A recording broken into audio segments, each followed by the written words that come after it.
गोटे secrete ingredient पकईकिना लंकर आज मुझे एमती यूनिक रेसिपी शेयर करी जोटा कि आपको भात रुटी कौ सहित भी खाले बहुत ही बढ़िया लगे जोटा कि स्टफ्ड मिर्ची जोटा कि भरवा मिर्ची कहते पुरदिया लंका जोटा कि आप लंकार तो चॉप खाई लंकार पकुड़ी खाई बट पुरदिया लंका आप जमार बनई थे गोटे बढ़िया जिनस पकई बनईबी आपन को बहुत ही बढ़िया लगे भात सहित बस यहाँ गले बहुत ही टेस्ट लगे देखो केते यमी देखा जाऊँगी तो चलतु बनवा स्टार्ट करवा ये देखो मुझे लंका गुड़ा भल भाव धोई नहीं मझे एमती कट करना भर जो मंजी गुड़ा थी ना सब बाहर करना भल भाव सफा करना देखो सब मिर्ची मुगुड़ाक काढ़ी नहीं गुड़ा एमती कट कर सब सफा कर भल भाव आईटा करने स्टफिंग देवा तो स्टफिंग मसाला तैयार करवा चलते ये मुझे कड़ाई नहीं जाइए किसी बादाम पकईदे बादाम को आप ड्राई रोस्ट करना ड्राई रोस्ट करके ठंडा है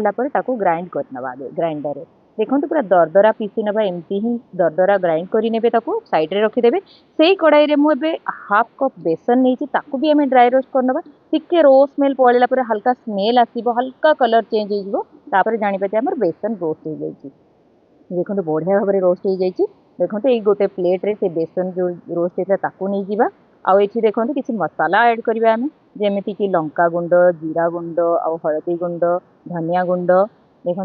धनिया गुंड आउ सब बेस्ट पार्ट हूँ बादाम गुंड को आप भल कि यूज करूँ 4 बड़ चामच मु पूरा बादाम गुंड दे देती आउ गोटे मसाला हूँ कांदा लेसुन मसाला जोटा कि महाराष्ट्र मिले एक्चुअली तो ये किसी प्रोब्लेम ना जो कांदा लेसुन मसाला नथिले भी किसी प्रोब्लेम ना आप गरम मसाला भी यूज करूँ बढ़िया लगे तो तापर स्वाद अनुसार लुण पकईकि मुझे गोड़ेनी आईटी नहीं कटा पिज कटा रसुण कटा कंचा लंका आउ कि धनिया पत्र आउ जो कुकिंग ऑयल नॉर्मल जो रिफाइन तेल आप यूज कर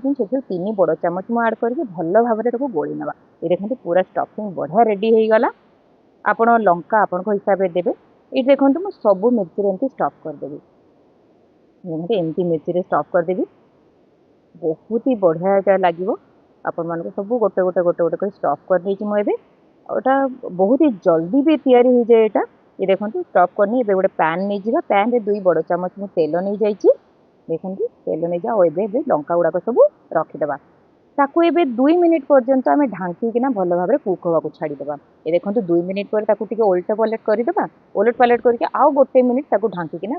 कर देखो केड़े सुंदर हो जाए जो बची जाता स्टफिंग मसाला बची जाता ना ताको मुझे आड कर पानी दे देती देखो भल भाव में गोले नवा आ बस 1 मिनिट पर्यंत आउ ढांकी कुक होगापी छाड़ीदे बस गोटे मिनिट ढांकी दे रेडी हो मसाला मिर्ची देखो गोटे मिनिट हो गला देखो केते सुंदर देखा जाउची देखो स्टफ्ड मिर्ची जोटा कि आप पुर दिया मिर्ची कहते लंका रेडी हो जाइए पूरा या सर्व करिया गरम गरम भात सहित डाली हो गला खाली लंकार गोटे खाई दिखाँ बढ़िया लगे रेसिपी आपण मैंने निहाती ट्राए करूँ आ मत कमेंट करूँ केमती है रही जय जगन्नाथ।